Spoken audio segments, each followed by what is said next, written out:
Jai Hind everyone, I am Dr. Monica Agrawal, Assistant Professor AKG Engineering College Ghaziabad. My subject is soft skill and subject code KNC 101. The topic of today's lecture is speaking, the essentials and the nuances of delivery. The topics covered in this lecture are, first of all, we will revise what is speaking, then what are the essential elements, and then what are the nuances of speech delivery. We will be dealing with 4 nuances: memorizing, reading, and extempore and impromptu speaking.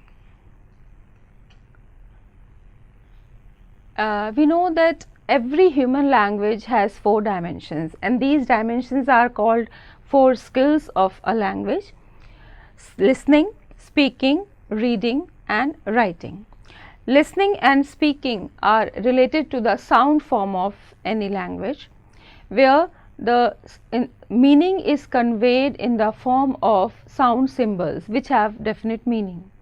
The listener and the speaker both share the common understanding behind the words used, the meaning, the implication, and that is how communication takes place with the help of the spoken form of language.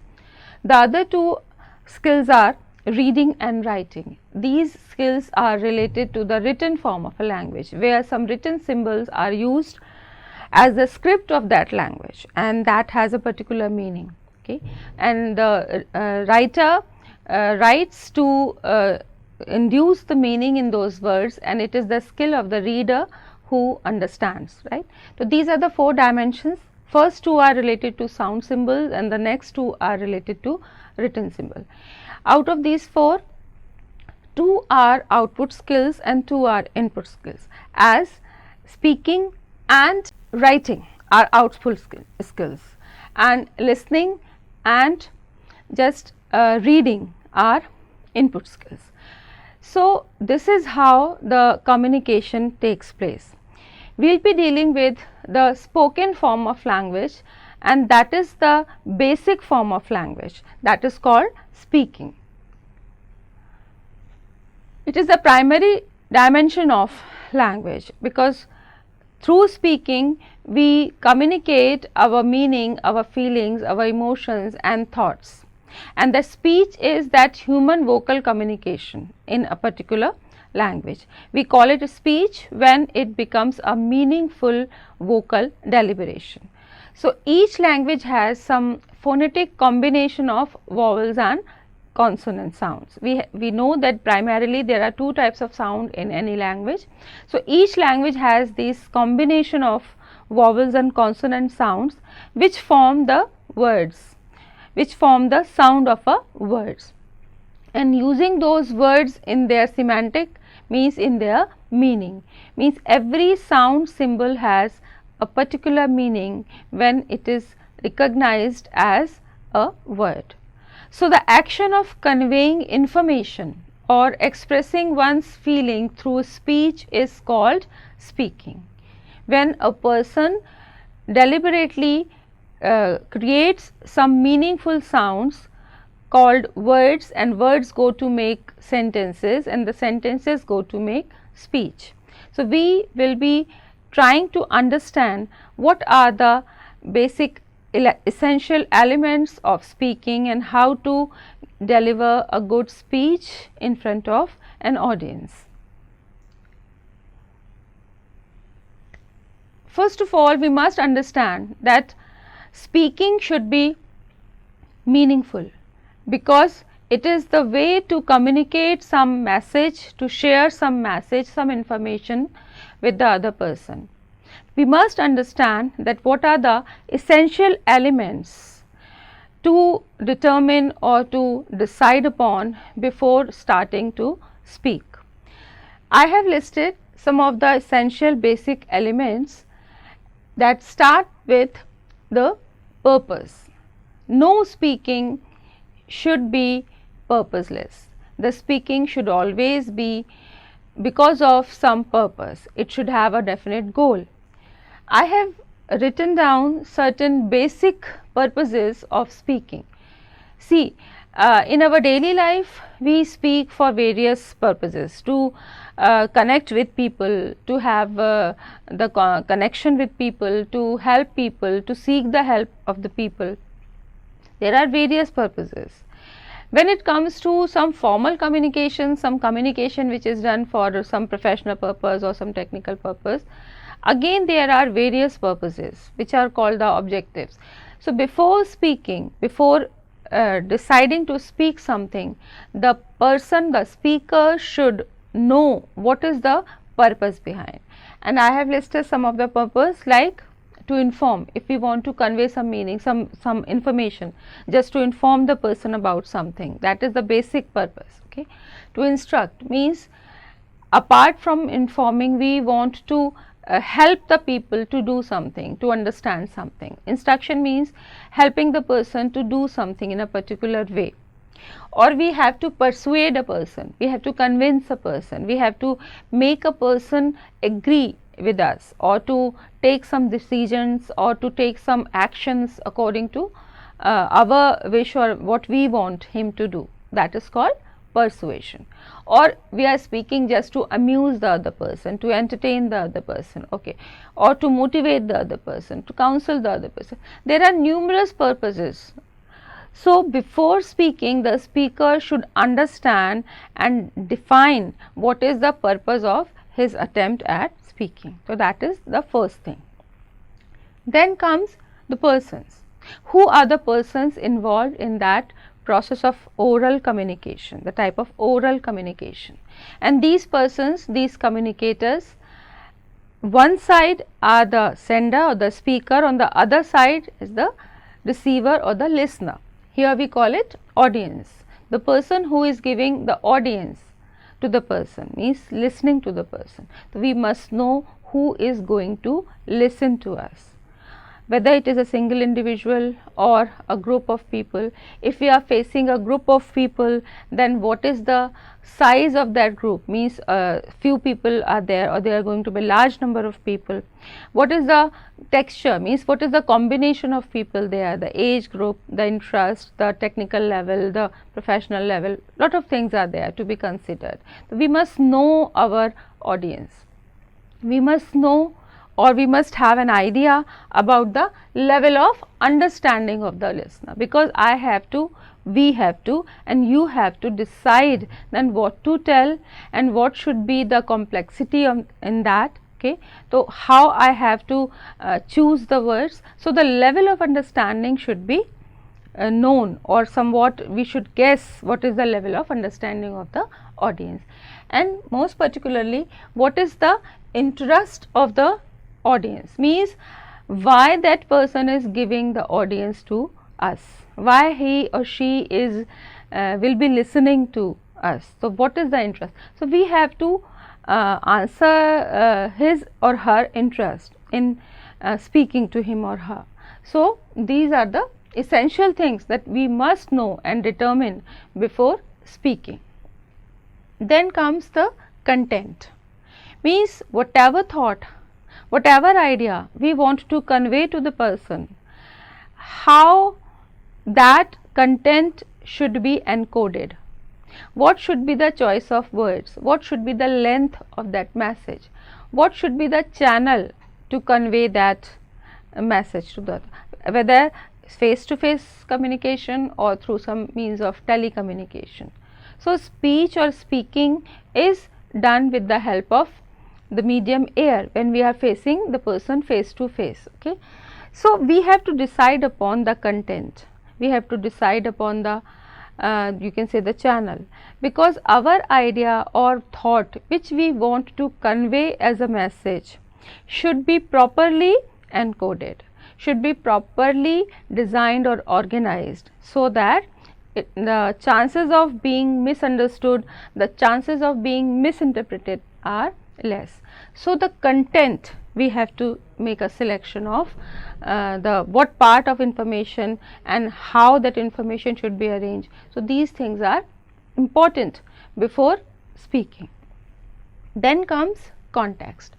Context means that situation which gives rise, or which creates a need to have some oral communication between the sender and the receiver, between the speaker and the listener. That is called context. The context may be formal, context may be informal, context may be professional, context may be non-professional, general, day-to-day life. So, we have to decide what is the context, and context also contains the environment, the place, the situation in which we are going to speak. If it is an informal situation, it may be some talk, some friendly talk or some casual talk. If it is a formal context, then it may be some meeting, some seminar or a presentation, when a person has to speak in front of a specific group of audience. So, these formal and informal contexts decide the type of speech, the way of speaking, so many things. So, these are the one of the essential elements. Then comes the most important aspect of delivering the speech, that is related to the overall presentation or overall planning, and the 4 P's are mentioned to understand these. The 4 P's denote 4 words of or 4 steps, and all the words of those steps start with the English letter P. First is planning. Planning means you have to plan according to these elements. What is the purpose, who is going to be my listener, what is the content I have to deliver, and what is the context in which I have to speak.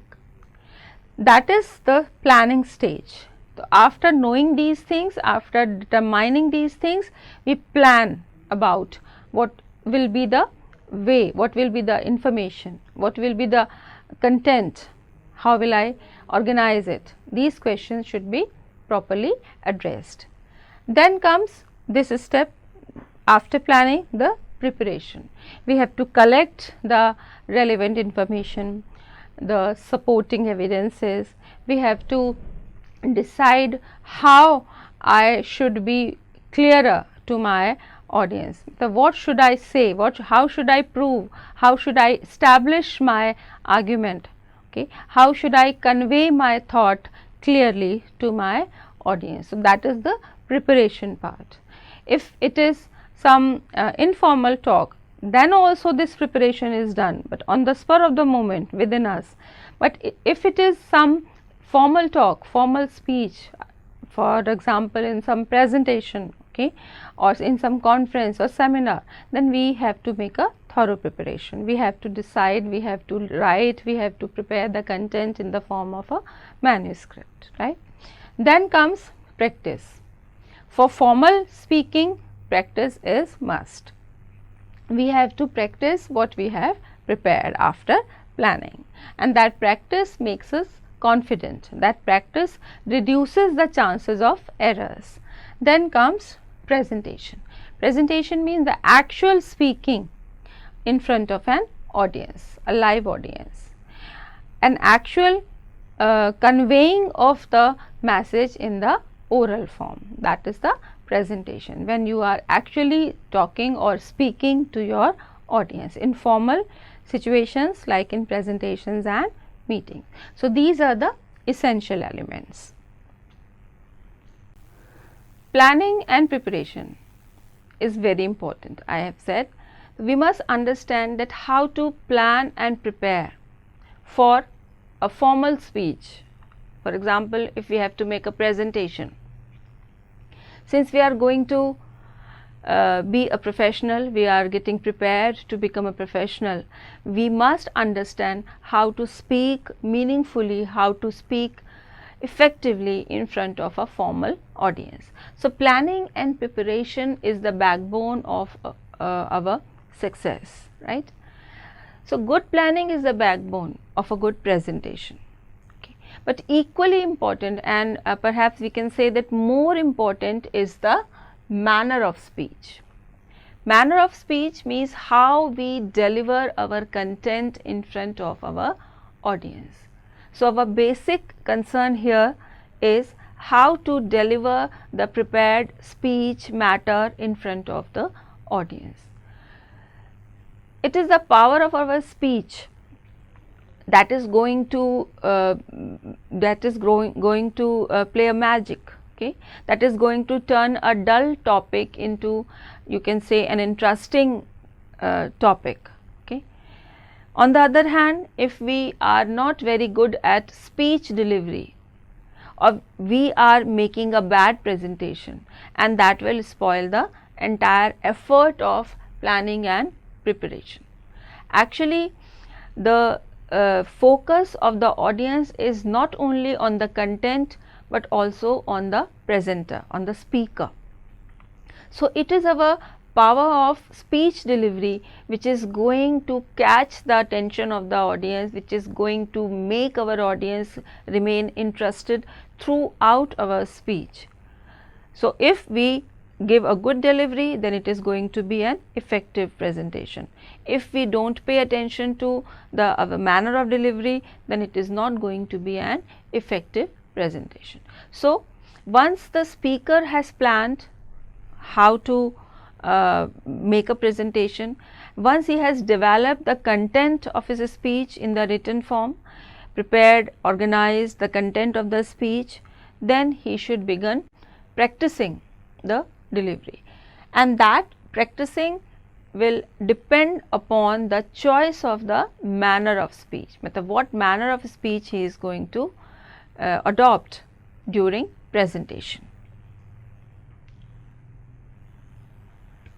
So, if we have to decide, then there are some methods available, already practiced and tested by the people, and these speech delivery manners are called nuances of speech delivery. The word nuances means the small fine subtle difference between two things, three things, okay, among things, that is called nuances.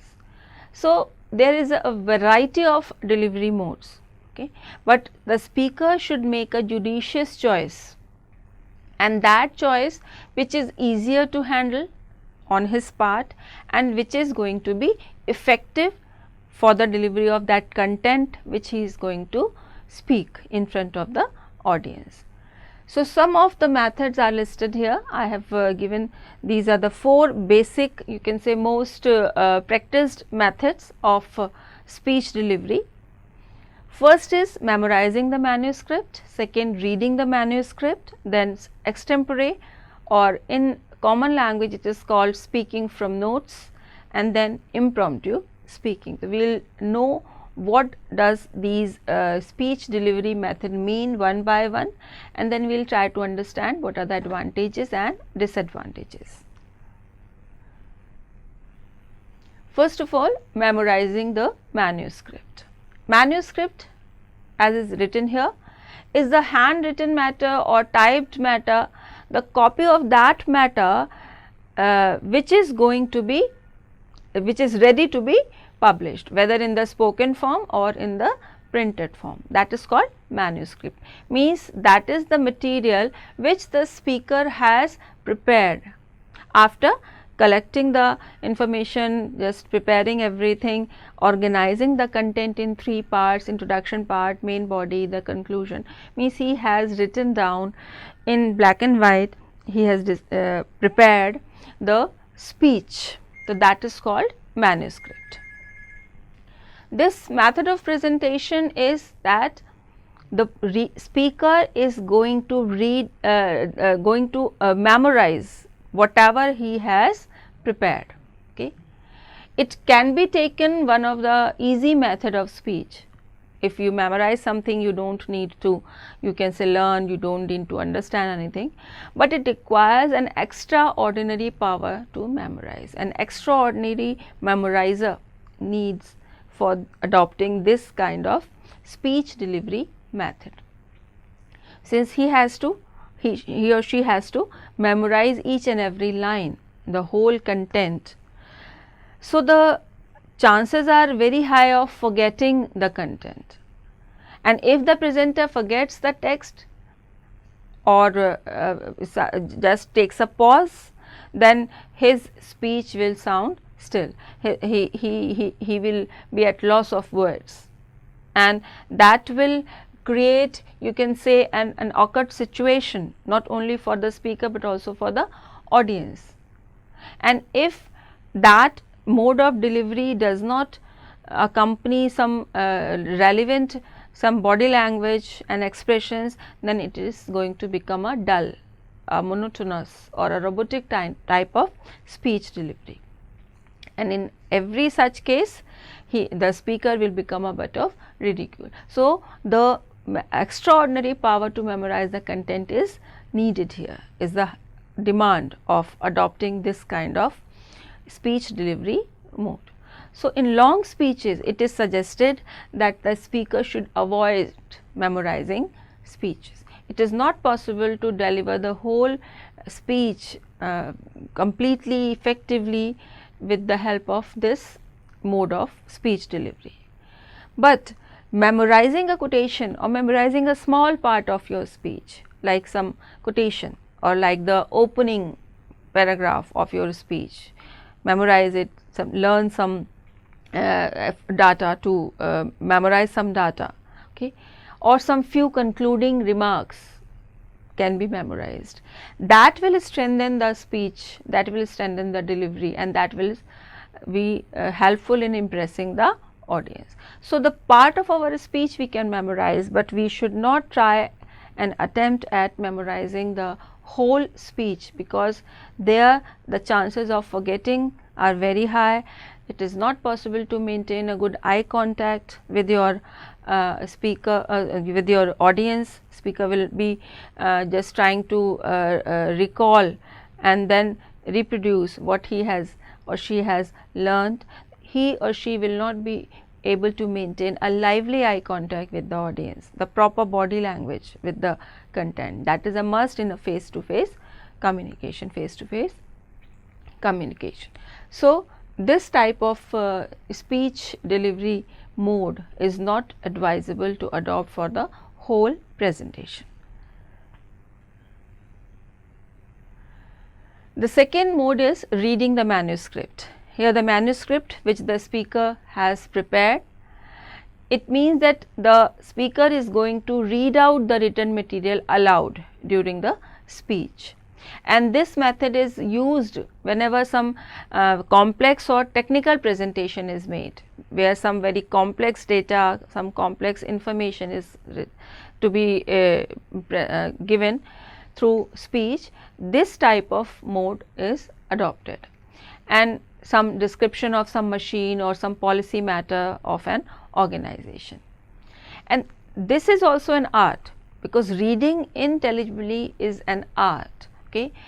If you read but don't put the relevant voice modulation, the relevant body language, it is going to be a dull show.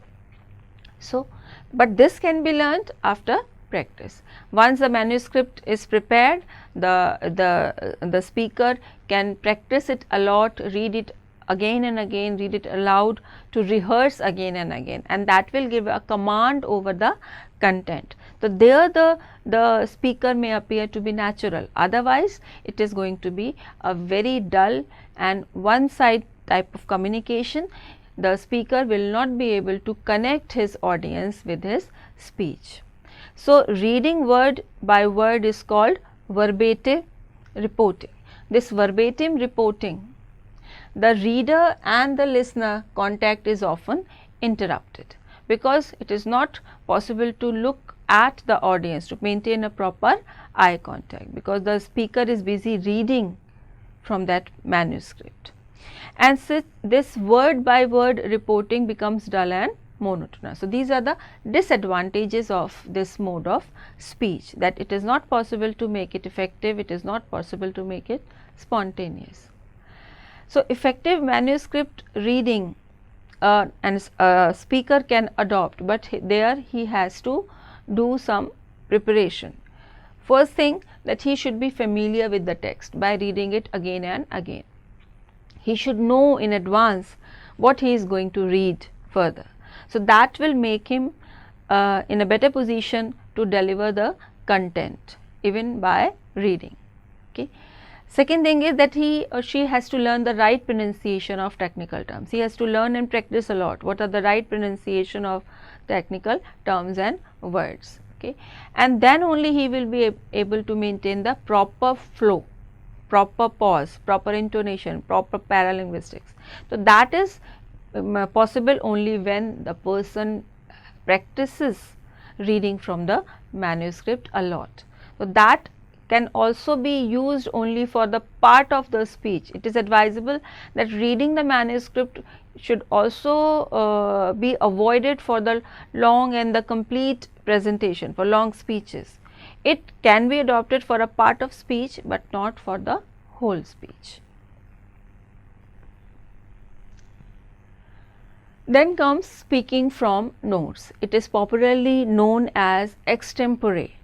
Extempore is done with the help of notes. After preparing the content, the speaker makes small notes, the outline of the whole speech, and with the help of that outline of the whole speech, he or she delivers the content. So, making speech with the help of an outline is the most common method of speaking. As I have written, is the most common and the most effective method of speaking, right. Here the speaker prepares the notes of the out of the whole content. He has to prepare the whole speech in detail separately as a manuscript, but after preparing that speech, he makes the notes on a separate sheet, on a separate cards, as an outline of that speech, and there he has to note the header, the subheader, some specific information, some specific example, and then he has to make a presentation. In the modern time, we have this PowerPoint slide as I am using here. This PowerPoint presentation is a great help for the speakers who need to, who want to adopt this extempore speech, because the slides are there and the slides have some notes, outline of the content, and with the help of that aid, he can make his speech elaborate, he can explain the things to the audience. Okay. So, this process, as it appears, it makes the delivery very easy as well as impressive, because that shows the command of the speaker over the content also, and it is possible for the speaker to maintain the eye contact, to maintain proper body language, to maintain proper voice modulation, because he or she is speaking spontaneously, and the chances of making the on spot adaptation are also very high. He can adapt to the situation, he can you can say expand the speech, he can reduce the speech. So, the command over the content is more. Okay. Speaker can make eye contact, that will have a control over the audience, and the speech never for a moment becomes mechanical, it becomes very lively, spontaneous, and it becomes a very warm, a conversational type of speech with the audience. So, that is possibly done only after lot of practice. So, practice indeed makes a person more you can say efficient and somewhat perfect to give a speech with the extempore mode. But an inexperienced speaker, the disadvantage is that if a person tries this mode of speech without proper preparation, without proper practicing, without proper rehearsals, then the chances of losing the control over the speech are very high. So, an inexperienced speaker should not try this kind of mode of speech, and before that he should do proper rehearsal, so that he is going to deliver an effective speech. If the rehearsal is insufficient, then it is going to be a great risk for the speaker. The fourth nuances is called impromptu speaking. The word impromptu means done without preparation, without planning, without any pre-information. That kind of a speech is called impromptu speech, because that is the need of the time. Sometime in some professional setting, the need for giving some small presentation is there.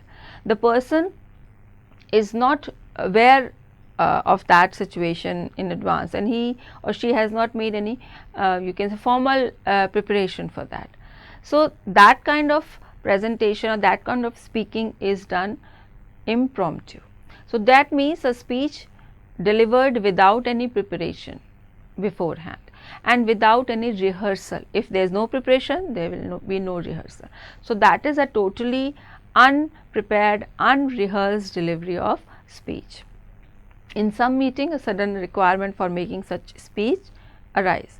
So there the person needs to be very, you can say, confident about the content, and he or she should have a very good communication skills. So command over the content and command over the language, both are in high demand. So it demands a high command over the content and the command over communication skills. So such impromptu speeches should be avoided, but if some need arise, only a good confident communicator and a person with depth of knowledge can be a winner in such situation. That impromptu speaking is also you can say a test of a person's technical skills as well as communication skills. So summing up, now towards the end of this lecture, I would like to sum up the every mode of speech delivery, and we know that every mode of speech delivery has its own advantages and disadvantages, has its own usefulness. So a reasonable combination of all the modes in a single speech can be employed.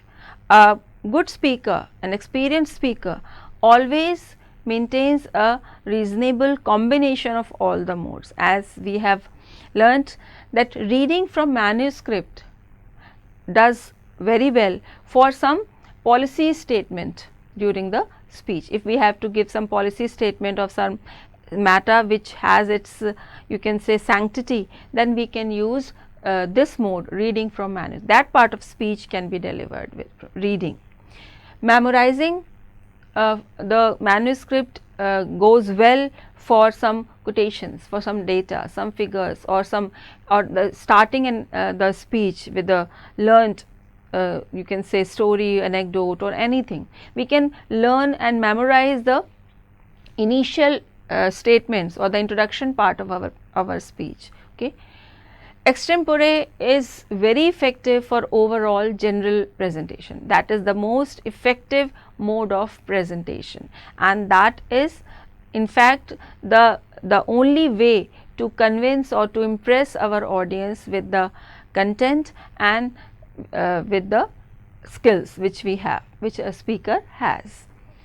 Impromptu is for some audience, okay, query, when the audience all of a sudden asks something which is not directly related to your speech content, then you are in a position to speak with the help of impromptu mode. There you have to use all your depth of knowledge, your communication skills. You can use that impromptu mode for doubt clearing, for answering the audience query which you have not prepared for, but you have the information about and you have the command over the content. So a good combination of all the four modes in a single speech is going to make you a good speaker, whether for a long speech or a short speech. So these are the modes, these are the nuances which a speaker should learn and make use of them whenever needed. So thank you all. Thank you.